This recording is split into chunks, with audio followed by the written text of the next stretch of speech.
आज आप देख रहे हैं ये कक्षा 12 की किताब है आरोह है भाग 2। सीनियर की किताब है आरोह है भाग 2, पाठ संख्या 11। जैसा कि आप स्क्रीन पर देख रहे हैं, महादेवी वर्मा, ये 11 का पाठ हम पढ़ने जा रहे हैं। कंपटीशन के लिहाज से पाठ को कैसे पढ़ें इसकी थोड़ी कोशिश करेंगे। पूरे पाठ पढ़ने में हमें समय अधिक लगेगा, लेकिन ये पाठ तो पूरा ही पढ़ेंगे। फिर उसके बाद में प्रश्नोत्तर जो भी दे रखा है। तो सबसे पहले तो मैं आप सबसे ये कहूँगा कि आप अपनी किताब खोल लें। ये मेरे हाथ में जो किताब है आरोह है भाग 2, इसमें पृष्ठ संख्या, ये देखिए आप आपकी किताब में पृष्ठ संख्या है वो कौन सा है ये तो आप जाने, बल्कि ये 69 पर है। ये 69 मोबाइल पर आपको दिखेगा, लेकिन आपके पास किताब होनी चाहिए, क्योंकि बीच बीच में आपको लिखना है और वही सबसे बड़ा काम है इसमें पाठ पढ़ाने में। तो आप अपनी किताब है वो ऐसे देख करके साइड में रख लें और मोबाइल में देखते रहें, साथ साथ में लिखते भी रहें। लिखते वक्त मैं उतना रुकूंगा भी, आप आसानी से लिख सकते हो। जब भी हमें कंपटीशन के लिए पाठ को तैयार करते हैं तो उसके 3 पार्ट होंगे। उसके 3 पार्ट हमें देखने हैं। पहला पार्ट है वो है लेखक या कवि परिचय। जैसा कि आप इसमें देख रहे हैं, महादेवी वर्मा का परिचय है। महादेवी वर्मा का परिचय, ये देखिए पूरा स्क्रीन पर। तो पहला काम हमारा कौन सा है? परिचय। दूसरा है उसका कंटेंट यानी विषय वस्तु। तीसरी बात है उसमें से बनने वाले प्रश्न। 3 पार्ट हो गए। 3 पार्ट कौन से? पहला लेखक या कवि परिचय, दूसरा विषय वस्तु, और तीसरा जो पार्ट है वो है उसमें से मुख्य मुख्य प्रश्न। ये ध्यान में रखना है। एक चीज आपको और पाठ के साथ सम्मिलित करनी पड़ेगी, और वो कौन सी? कि इसमें जो भी कठिन शब्द आए हैं यानी शब्दार्थ, तो शब्दार्थ भी हम शामिल करेंगे। ये पूरा पाठ पढ़ेंगे। इसी प्रकार से आपको सभी पाठ हैं वो पढ़ने हैं। अभी देखिए आप अपने मोबाइल पर देखते रहिए, ध्यान आपका रहना चाहिए, और किताब में लिखते रहिए। ये दोनों काम आपको एक साथ करने हैं। तो आइए पढ़ते हैं। ये 11वां पाठ है महादेवी वर्मा का, जिसका शीर्षक है भक्तिन। पाठ का शीर्षक भक्तिन है, लेकिन शीर्षक से पहले हम महादेवी वर्मा के बारे में पढ़ रहे हैं। जन्म 1907 और निधन 1987। ये याद रखना है आपको। मुझे याद रखने में कोई दिक्कत नहीं हुई। क्यों नहीं हुई? क्योंकि मेरी दादी है उसकी भी यही है, जन्म और निधन, तो अच्छी तरह से याद रहती है। महादेवी वर्मा, फर्रुखाबाद में इनका जन्म हुआ, उत्तर प्रदेश में। और भी 2 स्थान और लेंगे हम आगे। जीवन की ज्यादा बातें हैं वो इसमें नहीं लिखी हुई हैं। इनकी शिक्षा दीक्षा है वो इंदौर में हुई, और प्रयाग में ये बाद में रही। वहां इन्होंने क्या किया ये आगे परिचय में दे रखा है। प्रमुख रचनाएं, रचनाएं हम साहित्य में भी पढ़ेंगे। ये देखो, दीप शिखा। एक प्रश्न रचनाओं के बारे में ये पूछते हैं कि इसका प्रकाशन वर्ष क्या है। तो प्रकाशन वर्ष आप ध्यान रखोगे। दीप शिखा का इसमें दे नहीं रखा है, मैं लिख रहा हूं ये 1942 है। 1942 ईस्वी आप लिख लें, 1942 ईस्वी। यामा इनका काव्य संग्रह है, ये बहुत इंपॉर्टेंट है। ये 1940 ईस्वी, 1940 ईस्वी। यामा पर ही इनको ज्ञानपीठ पुरस्कार मिला 1983 का। 1983 का ज्ञानपीठ पुरस्कार यामा काव्य संग्रह पर मिला। ये काव्य संग्रह है जिसमें 4 काव्य संग्रह हैं। मुख्य रूप से इनके 5 काव्य संग्रह हैं। छठा भी लेंगे हम, सप्तपर्णा छठा है, लेकिन प्रश्न है वो 4 पर पूछा जाता है। तो 4 काव्य संग्रह कौन कौन से हैं वो हम देखेंगे। देखिए, सबसे पहले ये पूछ सकते हैं कि महादेवी वर्मा का प्रथम काव्य संग्रह कौन सा था और वो कब प्रकाशित हुआ। तो इनका प्रथम काव्य संग्रह वो निहार था। प्रथम काव्य संग्रह निहार आपको दिख रहा होगा आसानी से। निहार का प्रकाशन 1930। मैं जो भी लिख रहा हूं वो ईस्वी है, 1930 ईस्वी। इसमें आगे आप लिख लो प्रथम काव्य संग्रह। महादेवी वर्मा का प्रथम काव्य संग्रह है निहार। प्रथम काव्य संग्रह निहार है। ये उषा काल का, ये जीवन के उषा काल का काव्य संग्रह है। जीवन को इन्होंने 4 भागों में बांट दिया। जैसे हमारे आश्रम है वो भी 4 हैं, लेकिन इन्होंने 4 और ही पार्ट किए हैं। ये उषा काल की रचना है निहार। दूसरी रचना देखिए रश्मि। रश्मि 1932 ईस्वी में। ये इनकी युवावस्था की रचना है। युवावस्था। थोड़े से ढंग से प्रश्न पूछे जैसा कि आरपीएससी पूछ रही है, तो ये चीजें भी हमें ध्यान में रखनी पड़ेंगी। तीसरा इनका काव्य संग्रह नीरजा। नामकरण पर फिर चर्चा कर रहे हैं हम। ये 1935 में। अगर आपको दिख नहीं रहा है तो आप ये देखें कि मैं बोल भी रहा हूं 1935 ईस्वी। ये प्रौढ़ावस्था की रचना है। नीरजा प्रौढ़ावस्था।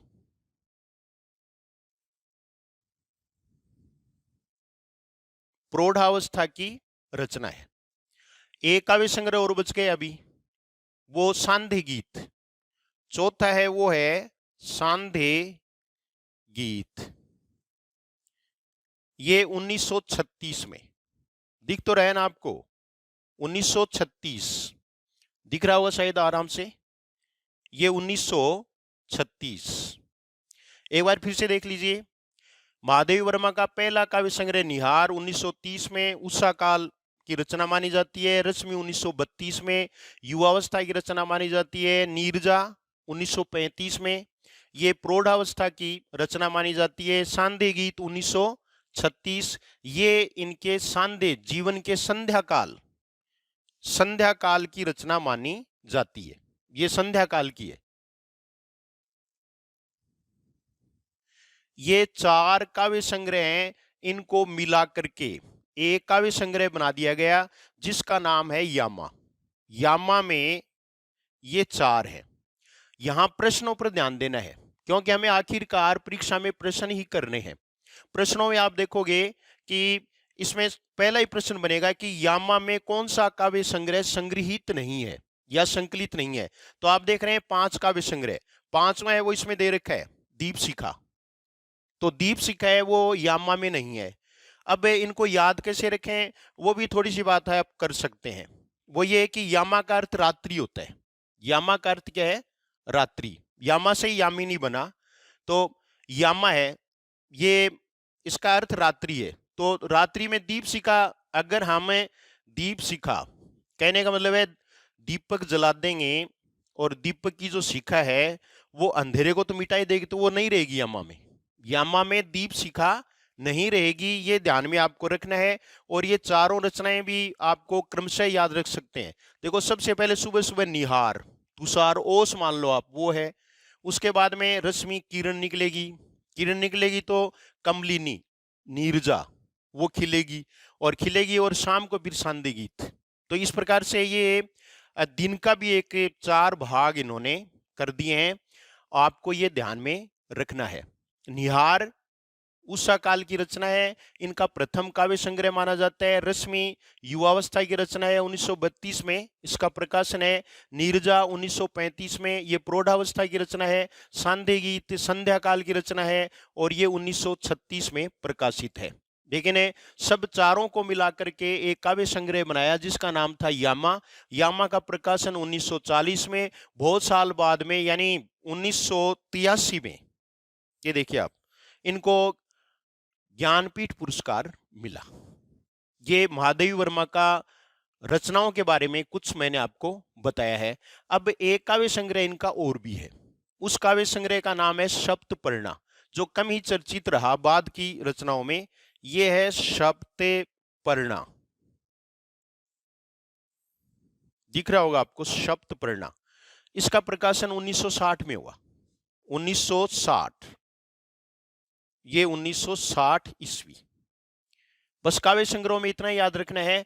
बाकी हमें कवयित्री के रूप में महादेवी वर्मा को एक पाठ में और पढ़ेंगे, वहां हम इनका परिचय काव्य संग्रह के रूप में और ले लेंगे। अभी तो हम गद्य पढ़ रहे हैं। कुछ ये सोच रहे हैं कि पद्य पढ़ना ही मुश्किल है, लेकिन पद्य नहीं, गद्य ज्यादा मुश्किल है परीक्षा की दृष्टि से। अभी आप देखेंगे कि कितनी छोटी छोटी चीजें हैं, बारीकियों से हमें याद रखनी पड़ेंगी, और वो परीक्षा तक याद रखना है, वो बहुत ही मुश्किल काम होता है। तो यहाँ आप देखिए अन्य रचनाएं, अन्य रचनाओं में इनकी गद्य रचनाएं हैं, और गद्य रचनाएं हैं। पद्य रचनाओं में बस ये रचनाएं होगी। ये काव्य संग्रह है। काव्य संग्रह मतलब गीतों का संग्रह, इन्होंने कविता गीत के रूप में ज्यादा रखी, तो वो इनकी रचनाएं हैं। इनकी पहली जो रचना है, पहले तो ये ब्रज भाषा में रचना करती थी, उसके बाद में खड़ी बोली में। तो खड़ी बोली हिंदी की पहली जो इनकी कविता है उसका नाम है दिया। पहली कविता का नाम दिया है, दी बड़ी। अगर हम दी छोटी कर देंगे तो अर्थ क्या बन जाएगा, गेव। इंग्लिश का गेव हो जाएगा गिव गेव, यानी देना का भूतकाल। और ये दिया है वो दीपक। महादेवी वर्मा है, उन्होंने दो प्रतीक रूपक के रूप में, दो प्रतीक इनके प्रिय थे, एक तो दीपक और एक बादल। दीपक और बादल इनके प्रिय रूपक के रूप में इन्होंने काम में लिए हैं, प्रतीक के रूप में इन्होंने काम में लिए हैं। ये काव्य संग्रह के रूप में आपको 6 याद रखने हैं: निहार रश्मि, नीरजा, सांध्य गीत, दीप शिखा, यामा। और 7वां अगर आप याद रखो तो सप्तपर्णा। ये 7 काव्य संग्रह आप याद रखें। इनके कई बार है ना, वो इनका क्रम है वो भी पूछ लेते हैं, तो क्रम भी आप अच्छी तरह से याद रख सकते हैं। फिर इसके बाद में देखिए आप कि ये आपने लिख लिया होगा, इनको मिटाया जा सकता है।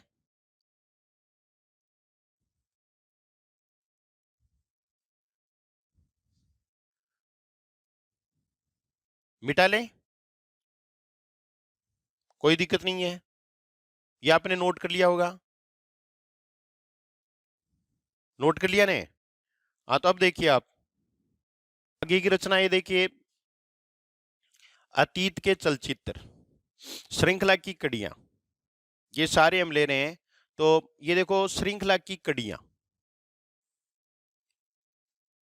दीप शिखा, यामा। दीप शिखा 1942 ईस्वी में, यामा 1940 ईस्वी में, श्रृंखला की कड़ियां 1942 में। ये सबसे इंपॉर्टेंट है, ये सन आपको याद रखनी है, सबसे ज्यादा संभावना इसकी है। देखो प्रायोरिटी तो हमें तय करनी पड़ेगी। सभी रचनाओं के नाम और सारे प्रकाशन वर्ष है वो हम याद नहीं रख सकते, लेकिन श्रृंखला की कड़ियां हैं वो आपको जरूर याद रखना है, क्योंकि आगे पाठ परिचय में यही आएगा। पहले भी ये प्रश्न है वो पूछा हुआ है, श्रृंखला की कड़ियां पर 2 बार प्रश्न है वो आ चुका है। तो श्रृंखला की कड़ियां है वो क्या है, ये पहला प्रश्न बनेगा। आगे दे रखा है, कोष्टक में दे रखा है निबंध संग्रह, तो ये निबंध संग्रह है। श्रृंखला की कड़ियां निबंध संग्रह है। आपदा वैसे क्षणदा है, क्षणदा। इसका प्रकाशन वर्ष कोई इंपॉर्टेंट नहीं है, 1956 है। संकल्पिता ये 1968 है, 1968 ईस्वी। भारतीय संस्कृति के स्वर इनके अंतिम रचनाओं में से, लगभग ये मानो कि ये अंतिम रचना ही है इनकी। भारतीय संस्कृति के स्वर इंपॉर्टेंट है, और ये 1984 में, ये देखो थोड़ा बड़ा कर लेते हैं, 1984 में, 1984 में है भारतीय संस्कृति के स्वर, 1984। ये 1984 में है। ये निबंध संग्रह है इनके। फिर ये इंपॉर्टेंट है, अतीत के चलचित्र। अतीत के चलचित्र देखो, इनको मिटा देते हैं, लिख लिया होगा आपने, 1942 आपको याद रखना है। अतीत के चलचित्र क्या है, संस्मरण रेखा चित्र, तो ये संस्मरणात्मक रेखा चित्र है। संस्मरणात्मक की रेखा चित्र आगे ले रखा है ना, तो संस्मरण भी है और रेखा चित्र भी है। अतीत के चलचित्र, अतीत के चलचित्र है, इसका प्रकाशन भी याद रखना है, ये 1941 ईस्वी में। अतीत के चलचित्र 1941 में। इसी प्रकार से स्मृति की रेखाएं, ये भी इंपॉर्टेंट है, ये 1943 में। पथ के साथी, ये 1956 में, 1956 ईस्वी में पथ के साथी। मेरा परिवार 1972, ये 1972 में। थोड़ा सा तो मैं आपको बता सकता हूं कि आप कैसे याद रखें, और वो ये है कि श्रृंखला की कड़ियां ही तो हमें याद रखना है। तो अगर आप स्वतंत्रता संग्राम के बारे में कुछ जानते हैं तो ये याद रख सकते हैं। 1942 क्यों इंपॉर्टेंट है स्वतंत्रता संग्राम में? भारत छोड़ो आंदोलन, भारत छोड़ो आंदोलन है वो 1942 में हुआ था। तो श्रृंखला की कड़ियां हमने तोड़ने का प्रयास 1942 में किया था। तो श्रृंखला की कड़ियां हैं वो 1942, और 1942 से अतीत का चित्र, अतीत के चलचित्र, तो उससे पहले वाला है वो अतीत का, अतीत के चलचित्र हो गया। और उसके बाद में फिर 1942 वाली श्रृंखला की कड़ियां हैं वो क्या बन गई? स्मृति। तो स्मृति की रेखाएं, ये तीनों याद रख सकते हैं आप, 1941, 1942 और 1943। ठीक है, ये आप पूरा याद रख सकते हैं। उसके बाद में अगर आपको अगर याद हो तो राजस्थान है वो राज्य के रूप में कब एग्जिस्टेंस में आया? 1 नवंबर 1956 को। तो पथ के साथी, पथ के साथी है वो 1956। और ये मारवाड़ी में याद रखें, जिनको मारवाड़ी नहीं आती है उनको मैं हिंदी में भी बता दूंगा। लेकिन ये देखिए आप, मेरा परिवार, मेरा परिवार आप याद रखें 1972। तो मान लो परिवार तो 72 को है, 172 को मान लो परिवार ही है, तो मेरा परिवार है वो क्या हो जाएगा? 1972, 1972। ये एक मारवाड़ी कहावत है, और उसमें ये है कि परिवार आजकल किसी का भी साथ नहीं दे रहा है। परिवार का मतलब अन्य, जैसे काका बाबा ताऊ, ये सभी के एक जैसे ही हो गए हैं। तो सही 72 का ही, यानी 1972। तो 1972 है, उसमें क्या हो गया? ये मेरा परिवार, ये 1972। संस्मरण और रेखा चित्र कई बार है वो बहुत इस तरह का प्रश्न पूछ सकते हैं जो स्पेशलाइजेशन का प्रश्न होता है। स्पेशलाइजेशन के प्रश्न में आप देख रहे हैं कि मान लीजिए ये पूछ लिया कि निम्नलिखित में से संस्मरण है, एक तो है संस्मरणार्थ रेखा चित्र, तो सारे ही हैं, और वो अगर आ जाए तो आपको ये ध्यान रखना है कि पथ के साथी है वो इनका प्रसिद्ध संस्मरण है। प्रसिद्ध संस्मरण है वो कौन सा करना है? पथ के साथी। ये संस्मरण रेखा चित्र के लक्षण इसमें कम पाए गए हैं, बाकी है वो रेखा चित्रात्मक संस्मरण है। ज्ञानपीठ पुरस्कार ये सारा हमने पढ़ लिया। भारत भारती इनकी जरूरत मुझे नहीं लगती, आपको ये जरूर याद रखना है। पद्म भूषण 1956, निधन 1987 में इलाहाबाद में। ये महादेवी वर्मा का परिचय था। महादेवी वर्मा के बारे में एक बार फिर से सुन लें कि महादेवी वर्मा का जन्म और निधन याद रखना है। ये 1907 से 1987 पूरे 80 वर्ष की हैं। 80 वर्ष आपको इसमें ध्यान में रखना है। और फर्रुखाबाद इनका जन्म स्थान है। फिर देखिए दीप शिखा रचना है वो 1942 की है, और यामा है वो 1940 की है। यामा में 4 काव्य संग्रह हैं जो आपको बता दिए, निहार, रश्मि, नीरजा और सांदे गीत है।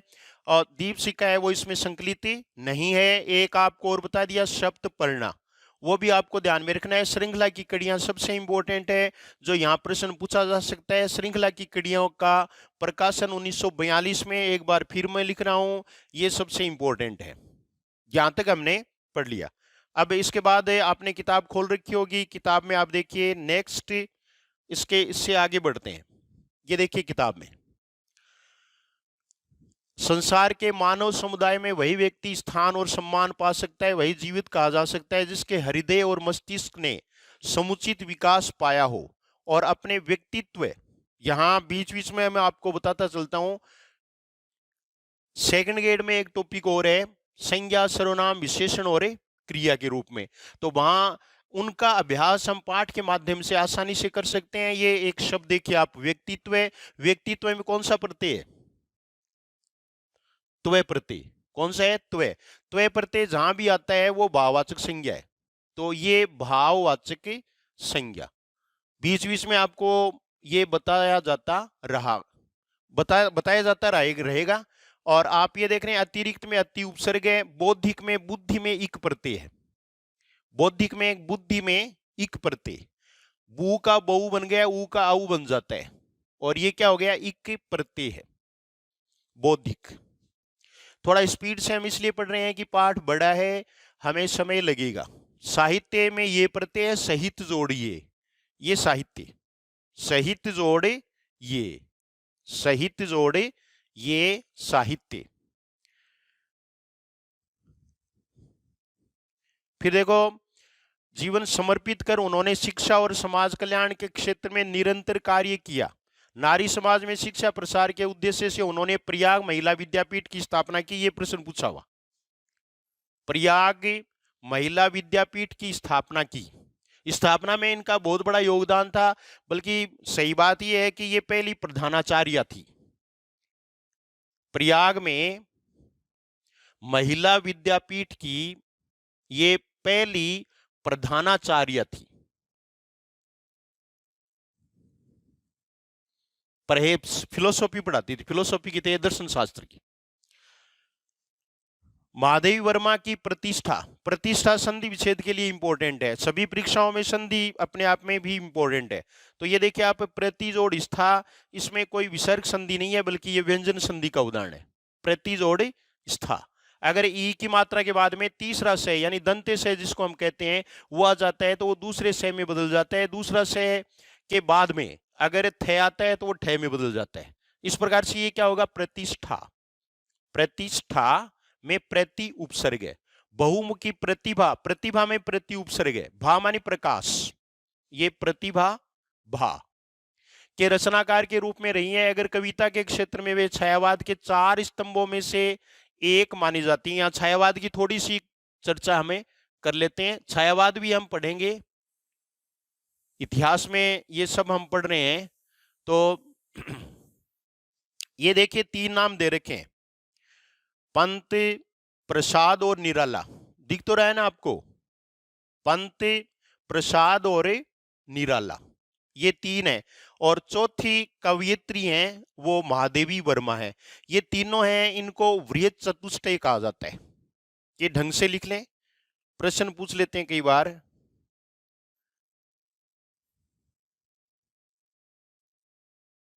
पाठ जो हम पढ़ रहे हैं उनमें से कहीं से भी प्रश्न आना चाहिए। वृहत जोड़ चतुष्टय, तय का चय बन गया है, इसका संधि विच्छेद भी होगा। संधि विच्छेद क्या होगा, वृहत जोड़ चतुष्टय, ये इसका संधि विच्छेद है। तय के बाद में चय आने पर तय का चय बन गया। चतुष्टय का मतलब 4 का समूह है, तो ये तो 3 ही है, और चौथी है वो कौन है, महादेवी वर्मा है। ये सिंबल भी माने जाते हैं। कई बार प्रश्न पूछा हुआ है कि पंत को क्या कहा जाता है, ब्रह्मा विष्णु महेश तीनों है, ब्रह्मा विष्णु महेश, लेकिन पंत को विष्णु कहा जाता है, ये ध्यान रखना है। पंत है वो तो क्या है, विष्णु, आराम से लिख लो। पंत है वो विष्णु है, प्रसाद ब्रह्मा है, प्रसाद है वो ब्रह्मा है, और फिर मां ब्रह्मा है, और निराला महेश है। निराला को क्या कहा जाता है, छायावाद का महेश, और महादेवी वर्मा को शक्ति कहा जाता है, महादेवी वर्मा को शक्ति। छायावाद से संबंधित 2 बातें और हैं, एक है लघु त्रय, एक है वृहत त्रय। वृहत त्रय में महादेवी वर्मा नहीं है, ये ध्यान रखना है। 4 है उनमें ही है, वृहद त्रय में नहीं है। 3 जो बड़े हैं उनमें ये 3 ही है, ये इनको वृहत त्रय कहा जाता है। लघु त्रयी में है, वृहत त्रयी में नहीं है, लघु त्रयी में है। लघु त्रयी में महादेवी वर्मा है और 2 ये वर्मा ही वर्मा है। तो वो हमें बाद में जो पढ़ेंगे छायावाद तब आपको विस्तृत रूप से फिर बताया जाएगा। और अब इसमें आगे देखिए आप, तो अपने निबंधों और संस्मरणात्मक रेखा चित्रों के कारण एक अप्रतिम गद्यकार के रूप में उनकी चर्चा होती रही है। यहाँ आपको ये ध्यान में रखना है कि महादेवी वर्मा केवल कवयित्री नहीं है बल्कि गद्य लेखिका भी हैं, और गद्य लेखिका में संस्मरणात्मक रेखा चित्र और निबंध के लिए काफी इन्होंने पहचान बनाई है। गद्य इन दोनों क्षेत्रों में उनकी प्रतिभा अलग अलग जो है वो इनकी प्रतिभा है।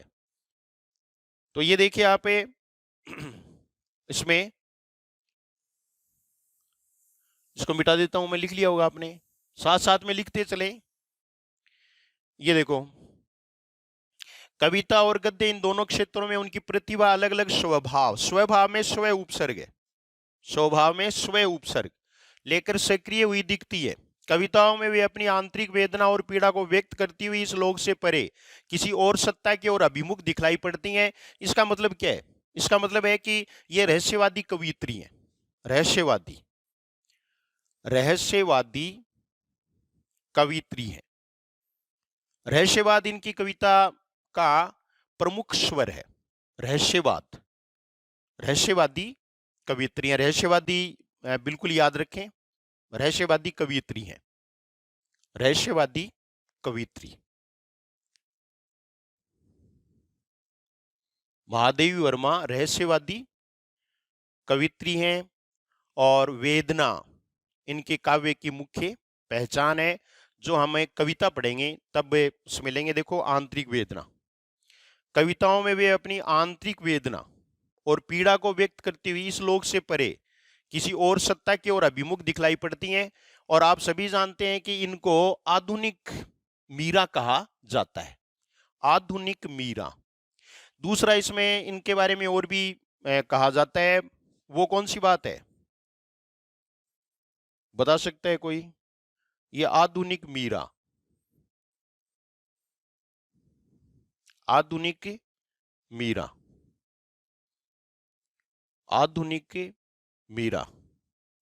दूसरा है, वो आपको ये भी ध्यान में रखना है कि विशाल हिंदी साहित्य की वीणा पाणी कहा गया है। इनको विशाल हिंदी साहित्य की वीणा पाणी भी कहा जाता है। ये महादेवी वर्मा के बारे में है। आगे देखो, अभिमुख में अभि उपसर्ग है, सत्ता भाववाचक संज्ञा है, सत्ता भाववाचक संज्ञा साथ साथ में लिखते रहे तो अपने पद्य में उनका गहरा सामाजिक सरोकार स्थान पाता है। सरोकार शब्द है वो बाहर से ऐसे लिया हुआ है, कुछ किताबों में इसका संधि विच्छेद भी दे रखा है, जो विसर्ग संधि में आपको मिलेगा सरह जोड़कार, क्योंकि अगर संधि विच्छेद करना ही है तो ऐसा होगा, बल्कि ये नियमानुसार सही नहीं है, क्योंकि कै है वो घोष नहीं है। ये संधि में आप नियम के रूप में पढ़ते रहेंगे। उनकी श्रृंखला की कड़ियां, ये देखो ये आ गया ना, श्रृंखला की कड़ियां।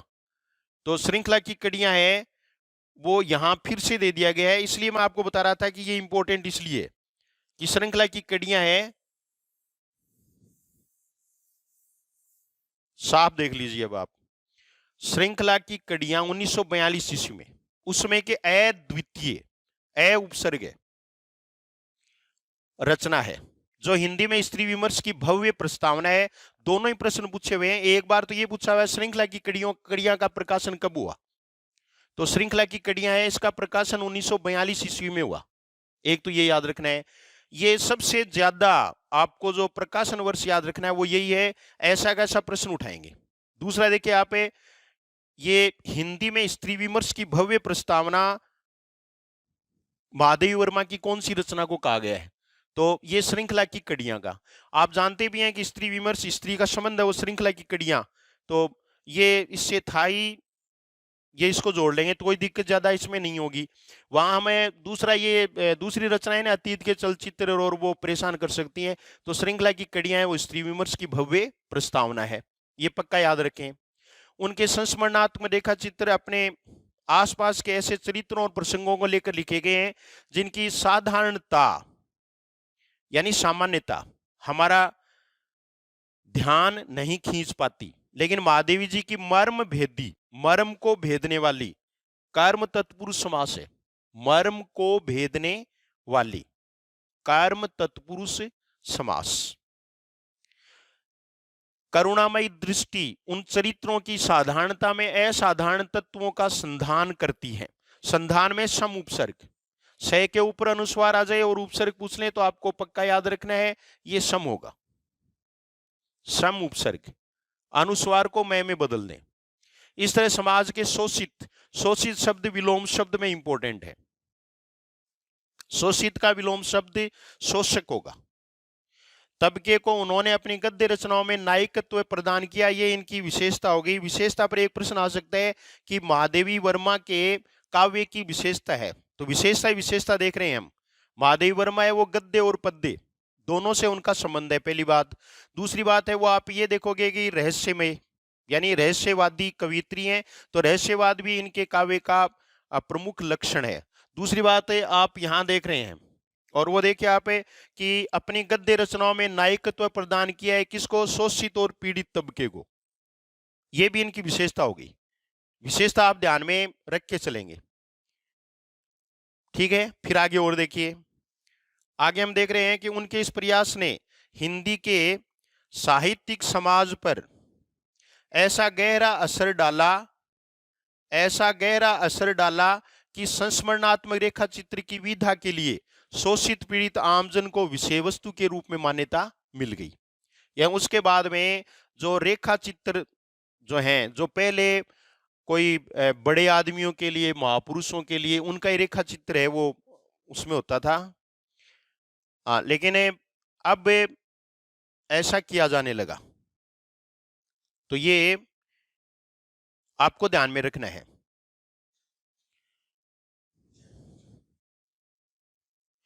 तो महादेवी वर्मा का परिचय हम पढ़ रहे हैं। महादेवी वर्मा के परिचय में आपको और इनकी रचनाओं का खास ध्यान रखना है। जन्म आपको बता दिया 1907 और 1987 है। इसके बाद में देखो आप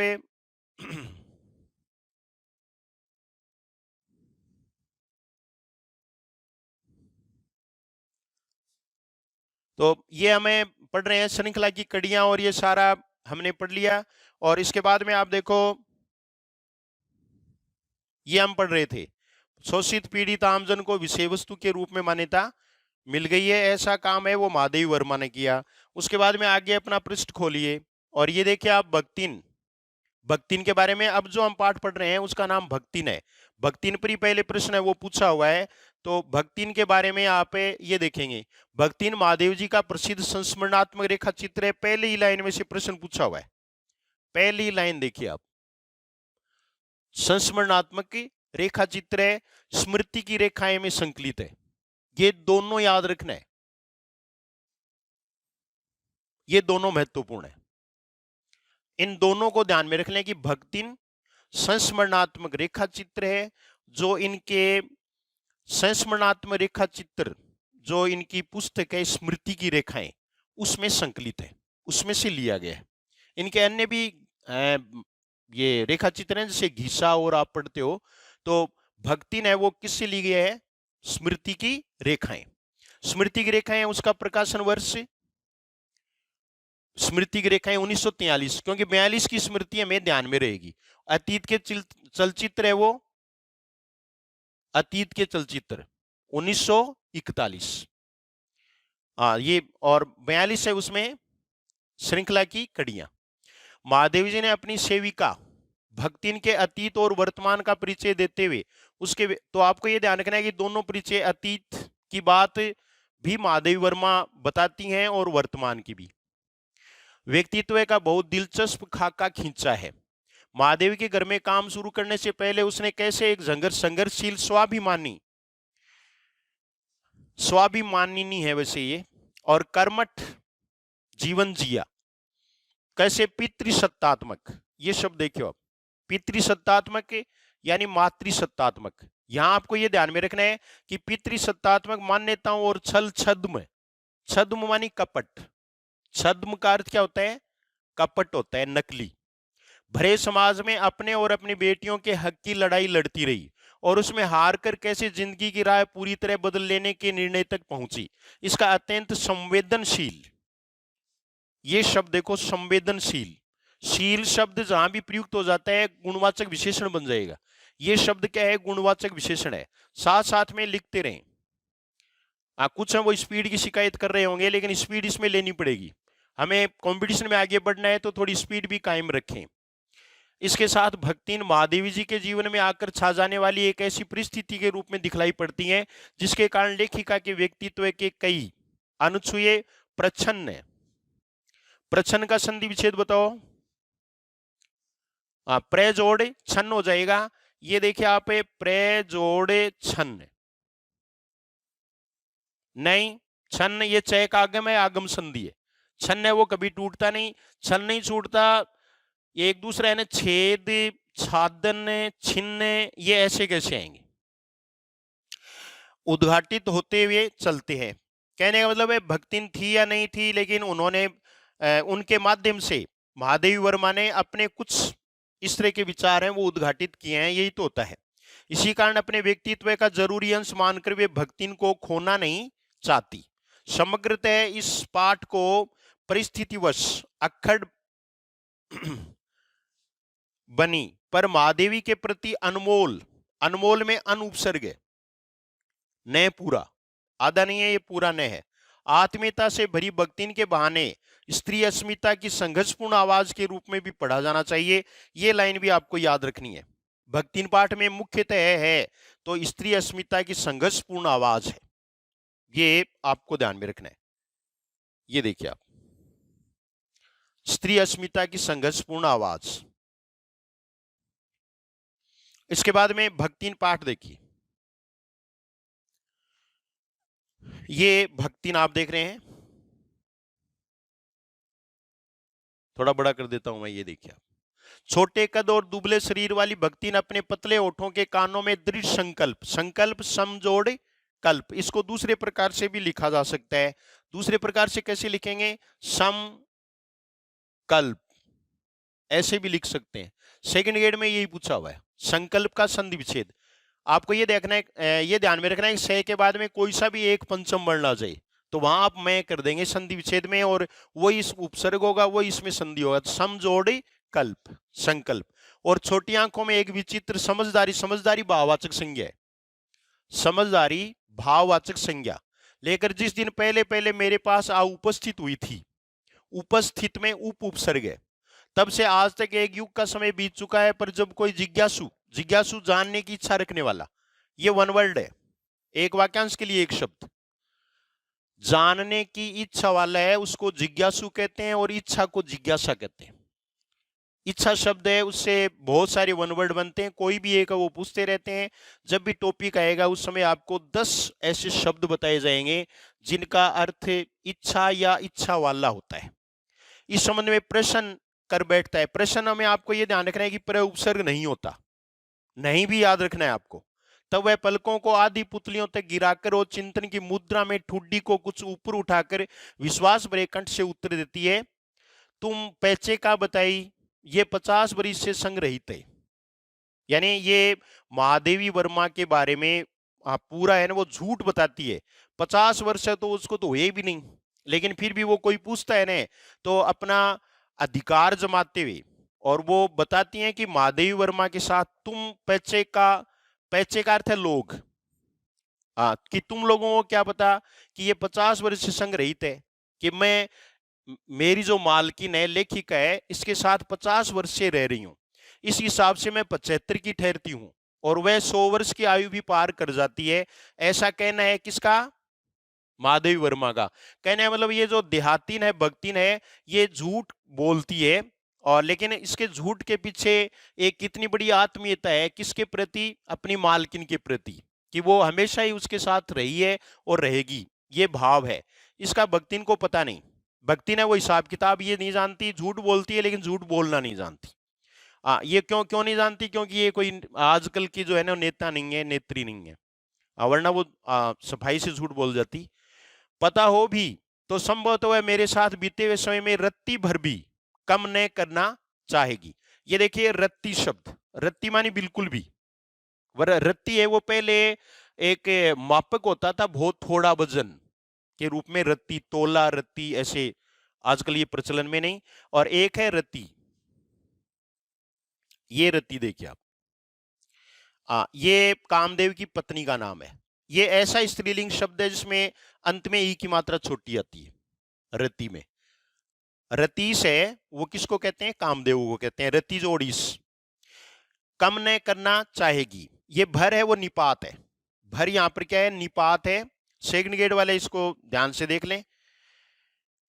मुझे तो विश्वास होता जा रहा है कि कुछ वर्ष और बीत जाने पर वह मेरे साथ रहने के समय को खींचकर 100 वर्ष तक पहुंचा देगी, चाहे उसके हिसाब से मुझे 150 वर्ष की असंभव आयु का भार क्यों न ढोना पड़े। कहने का मतलब है कि भक्ति ने वो महादेव वर्मा के बारे में और ये सब कुछ कहते हैं, तो उसका कोई अनुमान लगा ले इनकी उम्र देख करके मोटा मोटे रूप से, तो ये उसके बाद जस्ती नहीं है। लेकिन इस बात की परवाह भक्तिन नहीं करती। भक्ति ने उसका आत्मीय लगाव है। नेक्स्ट आगे देखो पाठ में क्या होता है। सेवक धर्म में ये लाइन इंपॉर्टेंट, यहां प्रश्न पहले भी पूछा हुआ है, आपको ध्यान रखना पड़ेगा। सेवक धर्म में हनुमान जी से स्पर्धा करने वाली भक्तिन किसी अंजना की पुत्री। हनुमान जी किसके पुत्र थे? अंजना के। तो इसका मतलब ये नहीं है कि वो, कहने का मतलब वो हनुमान जी की बहन नहीं है। कहने का मतलब ये है कि हनुमान जी हैं वो प्रसिद्ध सेवक, आज तक के सभी सेवकों में कि हनुमान जैसा सेवक हुआ ना उसी आगे, ऐसा ही तो कहते हैं। तो यहाँ तुलना है वो महादेवी वर्मा ने भक्तिन की तुलना किससे की है? हनुमान जी से की है। न होकर अनाम धन्या गोपालिका की कन्या है। ये देखिए आप, अनाम धन्या गोपालिका की कन्या, नाम है लक्ष्मीन अर्थात लक्ष्मी, ये इनका वास्तविक नाम है। दो प्रश्न यही बनते हैं, स्पर्धा किससे की गई? हनुमान जी से। और इनका वास्तविक नाम क्या था? लक्ष्मीन था, यानी लक्ष्मी। लक्ष्मी है वो तो लेखिका ने अपनी ओर से जोड़ दिया, बाकी देहाती नाम है वो लक्ष्मीन है, लेकिन इसके पास लक्ष्मी थी नहीं। तो आगे देखो बताते हैं, पर जैसे मेरे नाम की विशालता मेरे लिए दुर्वह है। दुर्वह है शब्द, दू है जोड़ वह है। कहते हैं कि दू है होता नहीं, दूरी होता है। वो सब बातें हैं वो आरपीसी ने नकार दी हैं। अभी एसआई के एग्जाम में भी, उससे पहले फर्स्ट ग्रेड में भी, सब जगह आप देखेंगे, पिछली बार का फर्स्ट ग्रेड का पेपर देंगे तो विसर्ग को ही माना है, निये को माना है। तो आप को प्रश्न सही करना है, लोगों की विद्वत्ता नहीं देखनी, उनकी तारीफ नहीं करनी। ये देखिए आप, दू है जोड़ वह है, यानी जिसका वहन मुश्किल से किया जा सके। तो यहाँ महादेवी वर्मा है वो अपनी विनम्रता का परिचय देती हैं कि मैं कोई महादेवी नहीं हूं, लेकिन फिर भी मेरा नाम है वो महादेवी है। तो ये मेरा नाम है, उसको मैं मुश्किल से वहन कर पा रही हूं। और इतने में ये वैसे ही लक्ष्मी की समृद्धि, समृद्धि का विलोम, इसमें समृद्धि में देख लो आप, सम और रिद्धि, सम रिद्धि, मैं में री की मात्रा है, सम उपसर्ग है, यहां संधि नहीं है। समृद्धि करेंगे तो अनुस्वार देंगे मैं को, तब होगी संधि। इसका विलोम शब्द वी जोड़ रिद्धि। वी जोड़ रिद्धि में बताओ कौन सी संधि है? वी जोड़ रिद्धि। ई के बाद में रिद्धि, वी जोड़ रिद्धि। यहां ई है, ई का ये बनेगा, ई का ये कौन सी संधि बनता है? यण संधि में। तो यण संधि है, ये देखिए आप, वेरधि ऐसे लिखा जाएगा। ये इसका टिपिकल विलोम शब्द, समृद्धि का विलोम शब्द है वो वेरधि है। आप एक बार नोट कर लें इसको, वेरधि।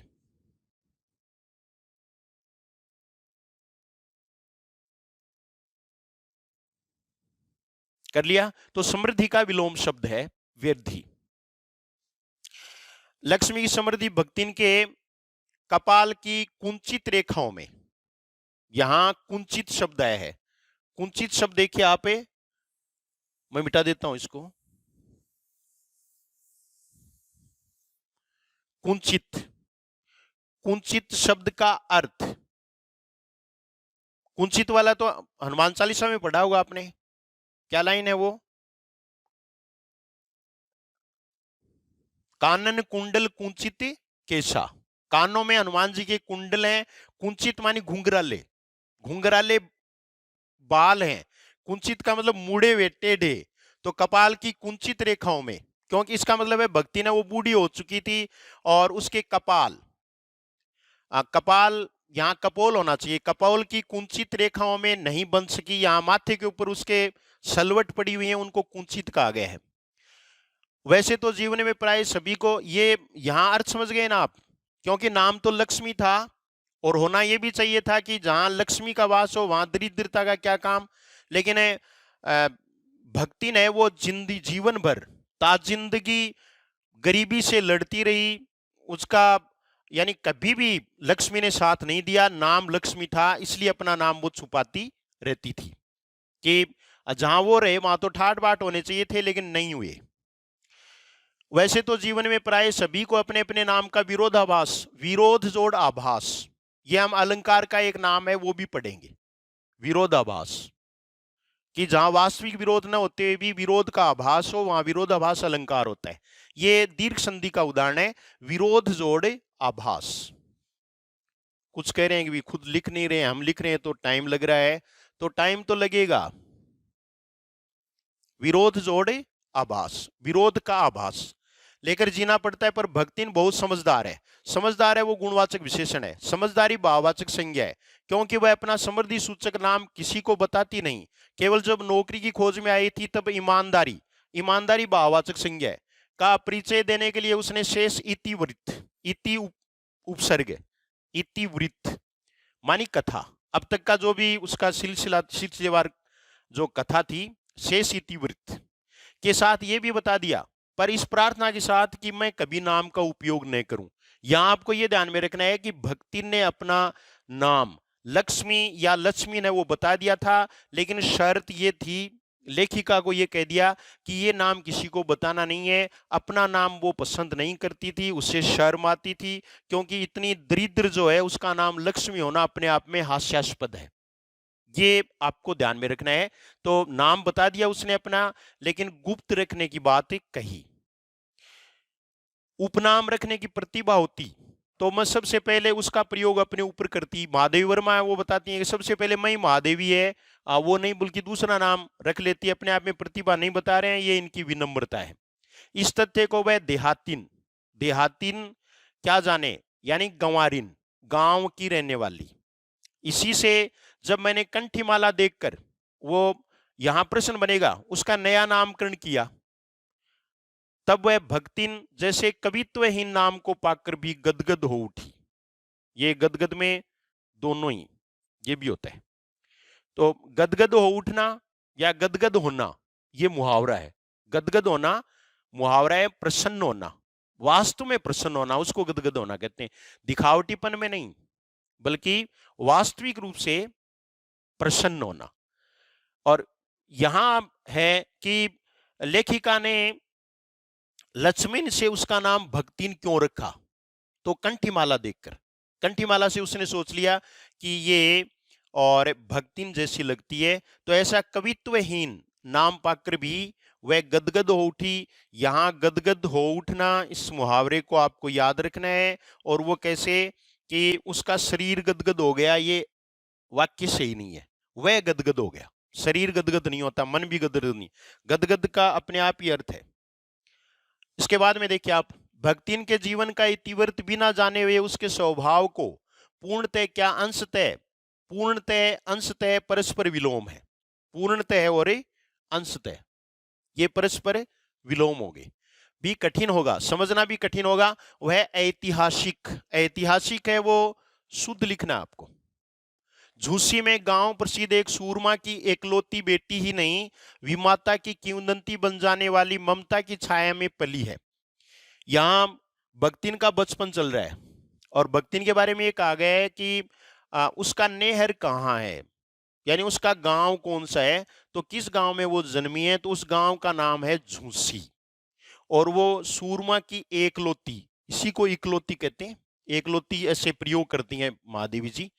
तो बेटी नहीं, विमाता कहने का मतलब है महादेवी वर्मा की वास्तविक जो यानी माँ थी, हाँ वो उनका निधन हो गया था और अब दूसरी माँ थी विमाता। विमाता यानी असली माता नहीं थी, सौतेली माता। किम वदंती, ये देखिए आप, किम वदंती, बन जाने वाली ममता की छाया में भी पली। ममता है वो भाववाचक संज्ञा है, इसमें ता प्रत्यय है, मम सर्वनाम है, तो सर्वनाम से बनने वाली भाववाचक संज्ञा, सर्वनाम से बनने वाली भाववाचक की संज्ञा, पत्नी में नी प्रत्यय है। और ये देखिए आप, पली, छाया में भी पली है। 5 वर्ष की वय, वय मानी उम्र, वय का अर्थ क्या होता है, उम्र होता है। मैं उसे हंडिया ग्राम, ये दो गांवों के नाम, एक झूसी और एक हंडिया, दोनों आपको याद रखने हैं। झूसी याद रखना है, हंडिया, हंडिया में उसका क्या है, ससुराल है। अब ये नाम कैसे याद रहेंगे दो परीक्षा तक, ये तो बहुत टिपिकल, आपको मैं पहले ही बता रहा था ना कि गद्य है वो ज्यादा टिपिकल है, पद्य है वो कोई खास बात नहीं है। पद्य में प्रश्न है वो निश्चित होते हैं, हम आसानी से प्रश्न है वो कर सकते हैं। गद्य इसलिए टिपिकल है कि गद्य में विषय वस्तु में से प्रश्न प्राय पूछे जाते हैं। विषय वस्तु है पूरा कंटेंट हमारे सामने होता है, प्रत्येक लाइन एक प्रश्न होता है, लेकिन कुछ उसमें से हमें उसको शॉर्ट लिस्ट करने का प्रयास करेंगे। यहाँ आप देख रहे हैं कि दो नाम तो हमारे पास आ गए, एक तो झूसी और दूसरा है वो क्या है, हंडिया है। झूसी और हंडिया। तो आप ये जानते हैं कि जैसे बेटियां होती हैं वो पीहर में होती हैं, घर पर रहती हैं, तो बान ज्यादा हंडी चूल्हा करना पड़ेगा ससुराल में, ससुराल में करने पड़ते हैं। तो ससुराल है वो हंडिया, हंडिया है वो ससुराल। झूसी अपने आप याद रह जाएगा, झूसी है वो उनका गांव है, झूसी गांव है। और हंडिया है तो हांडी वगैरह धोने का काम, ये बर्तन धोने का काम है वो ससुराल में ही करना पड़ता है लड़कियों को। तो हंडिया ग्राम है वो क्या हो जाएगा, ससुराल हो जाएगा। संपन्न गोपालक की सबसे, ये सबसे छोटी है, इसके 3 पुत्र थे, तो 2 इसकी जेठानियां हो गई, ये पुत्र वधु, छोटी सबसे छोटी पुत्र वधु है। वधु में देख लो ध में ऊ की मात्रा बड़ी आएगी, लिखना सीखना है। बनाकर पिता ने शास्त्र से 2 पग आगे रहने की ख्याति कमाई, क्योंकि 7 वर्ष की नहीं बल्कि उन्होंने 5 वर्ष की वय में उम्र में ही शादी कर दी। 9 वर्ष या युवती का गोना देखकर विमाता ने बिना मांगे प्राय धन लौटाने वाले महाजन का पुण्य लूटा। तो ये 2 आपको ध्यान में रखना है, 9 और 5। 9 वर्ष में गोना हो गया, पहले बाल विवाह होते थे, बाल विवाह ही हम कहें तो महादेवी जी का हुआ है। इनमें बताते हैं 11 वर्ष की उम्र में ही महादेवी वर्मा की शादी भी हो गई थी। पिता का उस पर अगाध प्रेम होने के कारण स्वभावतः ईर्ष्यालु और संपत्ति की, ईर्ष्यालु शब्द में आलू पड़ते, आलू, और संपत्ति भाववाचक संज्ञा है, सम उपसर्ग और संपत्ति की रक्षा में सतर्क विमाता ने उनके मरणांतक, मरणांतक मानी मारने वाला, रो का समाचार, समजोड़ आचार, सम उपसर्ग है मैं आधा, सम आचार, सम और आ 2 उपसर्ग हैं समाचार में। तब भेजा जब वह मृत्यु की सूचना भी बन चुका था, मृत्यु भाववाचक संज्ञा है। रोने पीटने के अपशकुन से बचने के लिए सास ने भी उसे कुछ ने बताया, बहुत दिन से नहर नहीं गई जो सो जाकर देख आवे, यही कहकर और पैना उड़ाकर सास ने उसे विदा कर दिया। सास ने उसको समय पर बताया नहीं, सास को उसके पिता के देहांत का पता पहले ही था, लेकिन अपशकुन से बचने के लिए उसने क्या किया कि बहुत दिनों बाद में उसको बताया। अब थोड़ा सा हमें यहाँ ये ब्रेक के रूप में ले रहे हैं कि व्याकरण कैसे प्रभावित है गद्य पाठों से, गद्य पाठों से प्रभावित होगा व्याकरण। एक शब्द आप देख रहे हैं अपशकुन, ये अपशकुन शब्द है, इसमें अप उपसर्ग है, ऐसे ही वो अन्य शब्द टटोल लेंगे। ज्यादातर व्याकरण है वो गद्य पाठों में से ही आएगा, ये पहले मैं आपको बताता हूँ सेकंड ग्रेड और फर्स्ट ग्रेड में। तो अपशकुन है, ऐसा ही ये दे देंगे कि किस में अप उपसर्ग है या किस में नहीं है। तो ऐसे शब्द है वो सेलेक्ट किए जाने चाहिए जिनमें ए के बाद में पे आए। तो यहां देखिए आप, अपशकुन हो गया एक, अपर्याप्त हो गया दूसरा, है अपरिवर्तित हो गया, अपरिवर्तित, और एक और ले लेते हैं अपरिमार्जित हो गया, और प्रश्न कर लिया जाएगा। प्रश्न में देखिए ये 4 शब्द दे दिए, अपशकुन है इसमें, अपशकुन, अपर्याप्त, अपरिवर्तित, अपरिमार्जित, ये 4 विकल्प हमारे सामने हैं। और प्रश्न ये कर लिया जाएगा कि निम्नलिखित में से कौन सा शब्द उपसर्ग की दृष्टि से राइट नहीं है, उपसर्ग की दृष्टि से संगत नहीं है। 3 है वो अलग प्रकार से हैं और एक चौथा तो वो अपशकुन है। अपशकुन में कौन सा है, अप उपसर्ग है। अप उपसर्ग में अन्य उदाहरण भी हम ले सकते हैं, जैसे अपकीर्ति है, अपयश है, अपकीर्ति, अपयश लिख सकते हैं यहाँ पे, अपकीर्ति, अपयश, अपकार, उपकार का विलोम, अपकर्ष, उत्कर्ष का विलोम, अपकर्ष। अपकर्ष ऐसे लिखेंगे, अपकर्ष। अपर्याप्त, अपरिवर्तित, इन तीनों शब्दों में अ उपसर्ग है। अपशकुन में अप उपसर्ग है। तो ये अलग हो गया। मैं आपको ये जो पाठ पढ़ा रहा हूं इसमें आपको ये बताना है कि हम गद्य पाठ कैसे पढ़ें, गद्य पाठों की पढ़ाई कैसे होती है, किन किन बातों का ध्यान रखा जाए, वो सब जतन मैं कर रहा हूं जो कर सकता हूं। यथासंभव प्रयास किया जा रहा है, फिर भी पूर्णता किसी में नहीं आती, नहीं आएगी। नहर का अर्थ है वो पीहर हो गया है, और उसकी सास ने ये बताया कि तू बहुत दिनों से गई नहीं है, तो ओढ़ापे ना करके उसको वहां भेज दिया। और पीहर के नाम से तो हर कोई भी, क्या है, कोई भी महिला है, विवाहित महिला, अब वो प्रसन्न होगी। नहर का अर्थ पीहर हो गया। इस अप्रत्याशित, अप्रत्याशित है वो पूछा हुआ है पहले का। अप्रत्याशित शब्द देखिए आप, अप्रत्याशित, अप्रत्याशित शब्द है वो पहले का पूछा हुआ है, अप्रत्याशित। इसमें मूल शब्द पूछा हुआ है, कितने उपसर्ग और कितने प्रत्यय हैं। तो आप पहले का पेपर देख लो, सेकंड ग्रेड का, आपको ये शब्द मिलेगा। ये इसका विश्लेषण है। मैं आपको यूं ही नहीं कह रहा हूं, बल्कि सब कुछ किताबों में है। किताबों के पाठ हैं वो आप ढंग से पढ़ें, और वो पूरे पढ़ाए जाएंगे। चाहे आप कोई कोर्स यहाँ खरीदोगे तो आपको पूरा पढ़ाया जाएगा, इसका अलग से भी है तो अलग से भी आप कर सकते हैं। जिसकी भी इच्छा है वो वैसा ही कर सकता है, जो जैसा भी आप चाहें। तो ये अ उपसर्ग हो गया, प्रति उपसर्ग हो गया, दो उपसर्ग हैं, और इसमें इत प्रत्यय है। आशा है वो मूल शब्द है, आशा में कोई भी उपसर्ग नहीं है। ये इतना आपको समझ में आ गया। और ये देखो, उसके पैरों में जो पंख लगा दिए हैं, यानी बहुत चाव किया उसने। वे गांव की सीमा में पहुंचते ही जड़ गई। क्यों जड़ गई? ये देखे, हाय लक्ष्मीनाबाई की अस्पष्ट पुनरावृत्तियां, बार बार कहना, अस्पष्ट अ उपसर्ग और स्पष्ट सहानुभूतिपूर्ण, सहानुभूति को ढंग से देख लो, दृष्टियां उसे घर तक ठेल ले गई। पर वहां न पिता का चिन्ह शेष था, न विमाता के व्यवहार में शिष्टाचार का लेश था। यानी लेश का मतलब कम, वो बिल्कुल भी कम नहीं हुआ। व्यवहार वीज और अवहार, वी और अव उपसर्ग है। ज्यों ही वो गई तो पिताजी हैं वो स्वर्गवासी हो गए थे। उसकी विमाता है, उसके व्यवहार में कोई परिवर्तन नहीं आया। पहले भी वो दुर्व्यवहार करती थी और अब भी कर रही है, ऐसा उसने पाया। दुख से शिथिल और अपमान से जलती हुई वह उस घर में पानी भी बिना पिए उल्टे पैरों ससुराल लौट पड़ी। यह घटना आपको याद रखनी है। वापस ससुराल लौट पड़ी। ससुराल शब्द भी इंपॉर्टेंट है, इसमें आल प्रत्यय होता है। प्रत्यय कौन सा है? आल। और ये स्त्रीलिंग शब्द है, ससुराल है वो स्त्रीलिंग है। ये भी सेकंड ग्रेड में ही पूछा हुआ है। ननिहाल, ददिहाल, ससुराल, ये आल प्रत्यय के उदाहरण है, तिरपाल नहीं है। पहले का पेपर देख लो आप, इससे जस्ट पहले वाला वही मिल जाएगा उसमें।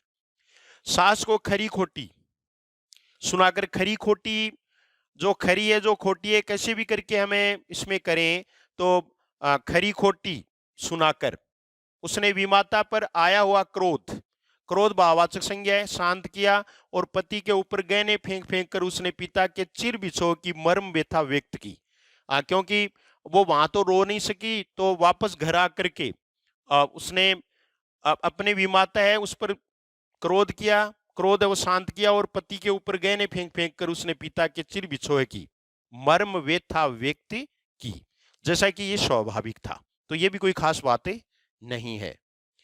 अगला देखिए आप, जीवन के, जीवन भाववाचक संज्ञा है।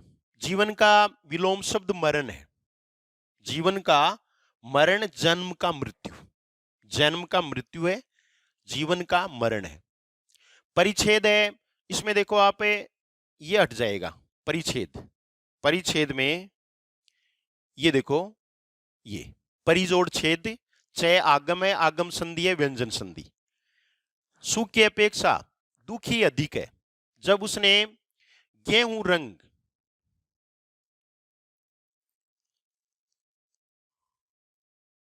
जब उसने गेहूं ये रंग और बटिया जैसे मुख वाली पहली कन्या के 2 संस्करण और कर डाले। इसका मतलब एक कन्या भक्तिन के पहले से थी, 2 अब हो गई, तो कुल उसकी पुत्रियां कितनी हो गई? 3।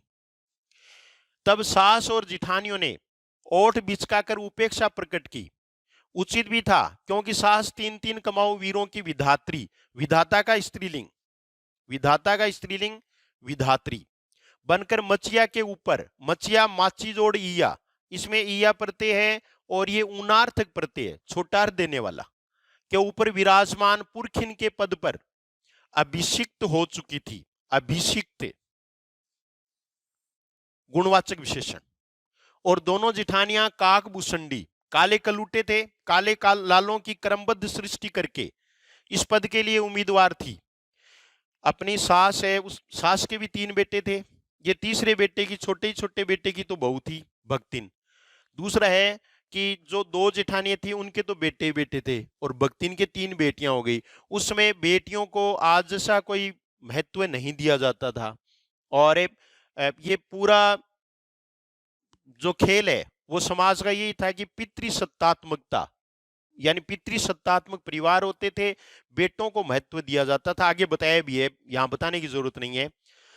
तो ये जेठानियां हैं, वो तो उन्होंने तो बेटों को जन्म दे दिया ने, इसलिए उनके तो पूरी इज्जत थी। और भक्तिन है, उसके बेटियां बेटियां थी, तो उसकी इज्जत है वो घर में नहीं थी। हालांकि उसकी बेटियां हैं वो सुंदर थी, उनके पुत्र हैं वो काक भूषंडी, यानी काले रंग के कौवे जैसे थे। छोटी बहू के लीक छोड़कर चलने के कारण उसे दंड मिलना आवश्यक हो गया। यहाँ कहने का मतलब है 2 बड़ी जो हैं उनमें तो बेटे हुए और इसके क्या हुई? बेटियां। तो ये लीक छोड़ दी इसने, ये इनको सजा मिल रही है। जिठानियां बैठकर लोक चर्चा करती और उनके कलूटे, कलूटा शब्द होता है, ये देखिए आप, इसमें ऊटा प्रत्यय होता है,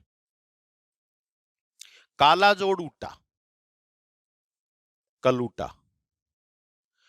लड़के धूल उड़ाते, वह मट्ठा फेरती, कूटती, पीसती, रांधती और उसकी नन्ही लड़कियां गोबर उठाती, कंडे पाथती, पाथती का मतलब थापती। जिठानियां अपने बात पर सफेद राब रखकर गाढ़ा दूध डालती और अपने लड़कों को ओटते हुए दूध पर से मलाई उतार कर खिलाती। वह काले गुड़ की डली के साथ कठौती, कठौती में ओती प्रत्यय, काठ जोड़ होती, ये अओती प्रत्यय है, मनोती, फिरौती, कटौती आदि में मट्ठा पाती और उसकी लड़कियां चने बाजरे की घुघरी चबाती। तो ये पितृसत्तात्मक जो पुरुष की प्रधानता है उसके बारे में बताया। इस दंड विधान के भीतर कोई ऐसी धारा नहीं थी जिसके अनुसार खोटे सिक्कों की टकसाल जैसी पत्नी, खोटे सिक्कों की टकसाल किसे कहा गया है? ये प्रश्न बनेगा। यानी बेटियों की मां, पुत्रियों की माता को खोटे सिक्कों की टकसाल कहा है। खोटे सिक्के किसको कहा गया है? पुत्री को कहा गया, बेटी को कहा गया। पत्नी से पति को विरक्त किया जा सकता है। सारी चुगली चबाई की परिणति, परिणति मानी परिवर्तन, बदलाव, परिणति उसके पत्नी प्रेम को बढ़ाकर ही होती थी। जिठानियां बात बात पर धमाधम पीटी कूटी जाती थी। उस समय ये सामान्य बात थी, पति है वो पत्नियों को पीटते थे, तो जिठानियां है वो तो पीटती रहती थी बात बात पर, लेकिन इन्हें भक्ति नहीं पीटती थी। पर उसके पति ने उसे कभी उंगली भी नहीं छुआई। अंगुली भी नहीं छुआने का मतलब बिल्कुल भी पिटाई नहीं करना। वह बड़े बाप की बड़ी बात वाली बेटी को पहचानता था, क्योंकि वो सूरमा की बेटी थी, पहले हम पढ़ के आए हैं। इसके अतिरिक्त परिश्रमी, ये विशेषण है, ये सारे के सारे विशेषण हैं वो किसके हैं? भक्तिन के हैं। तेजस्विनी और पति के प्रति रोम रोम से सच्ची पत्नी को वह चाहता भी बहुत रहा होगा, क्योंकि उसके प्रेम के बल पर ही पत्नी ने अलगोजा, अलगोजा शब्द आपको ध्यान में रखना है, ये अलगोजा बंटवारा को कहते हैं, बंटवारा। ये एक कहानी का नाम भी है, अलगोजा, अलगोजा बंटवारा, भाई भाई बंटवारा है उसको कहते हैं। सबको अंगूठा दिखा दिया। यहां आपको थोड़ा विश्लेषण व्याकरण का करना पड़ेगा। देखो, अंगूठा दिखाना, अंगूठा दिखाना, एक तो अंगूठा दिखाना, दूसरा है अंगूठे पर मारना। माइनर अंतर करोगे आप। एक है अंगूठा चूसना, तो बताओ अंगूठा चूसना है उसका क्या अर्थ है? अंगूठा चूसना, ये मुहावरे मुहावरे हो गए। मुहावरे भी यहीं से पूछते हैं, सब कुछ पाठों में है। अंगूठा चूसना का अर्थ है बच्चों जैसी हरकत करना। अंगूठा चूसना, बच्चों जैसी हरकत करना। दूसरा है अंगूठा दिखाना का मतलब है कुछ भी न देना। अंगूठा दिखाना, ठेंगा दिखाना, कुछ भी नहीं देना। दूसरा देखिए, ये एक मुहावरा और ले सकते हैं हमें, वो है अंगूठे पर मारना। इसका अर्थ है उपेक्षा करना। अंगूठे पर मारना, अंगूठे पर मारना, अंगूठे पर मारना का अर्थ है उपेक्षा करना, तिरस्कार करना। काम वही करती थी, इसलिए गाय भैंस खेत खलियान अमराई के पेड़ आदि के संबंध में उसी का ज्ञान बहुत बढ़ा चढ़ा था। ये बात मेहनती कहने का मतलब वो परिश्रमी थी, मेहनती थी, ईमानदारी से मेहनत करती थी। उसने छांट छांट कर ऊपर से असंतोष की मुद्रा के साथ और भीतर से पुलकित होते हुए, प्रसन्न होते हुए जो कुछ लिया वह सबसे अच्छा भी रहा। साथ ही परिश्रमी दंपति के निरंतर प्रयास से उसका सोना बन जाना भी स्वाभाविक हो गया। किसका? जमीन का। वो मेहनत करते थे। परिश्रमी दंपति किसको कहा गया है? भक्तिन और भक्तिन के पति को। वैसे दंपति शब्द है वो व्याकरण की दृष्टि से ठीक नहीं है, आपको शुद्ध ये मानना है। नेक्स्ट देखो, धूमधाम से बड़ी लड़की का विवाह करने के उपरांत पति ने घरौंदे से खेलती हुई 2 कन्याओं और कच्ची गृहस्थी का भार 29 वर्ष की पत्नी पर, 29 वर्ष, थोड़ा सा बड़ा कर लेते हैं, ये देखिए आप, 29 वर्ष। 29 लिखते भी कैसे हैं ये भी आप को ध्यान में रखना है। कई बार बहुत सामान्य प्रश्न है वो इसमें पूछ लेते हैं। तो तो ये देखो, कच्ची गृहस्थी का भार 29 वर्ष की पत्नी, ये 29 की पत्नी पर छोड़कर संसार से विदा ली। यहां प्रश्न बनता है, देखो वर्षों के बारे में 3 प्रश्न अब तक आ चुके। 5 वर्ष की भक्तिन 5 वर्ष की थी तब उसकी शादी हो गई, फिर 9 वर्ष की थी तब गोना हो गया, और 29 वर्ष की थी तब वो विधवा हो गई, छोड़कर संसार से विदा ली, संसार में सम उपसर्ग है। जब वह मरा तब उसकी अवस्था 36 वर्ष से कुछ ही अधिक रही होगी।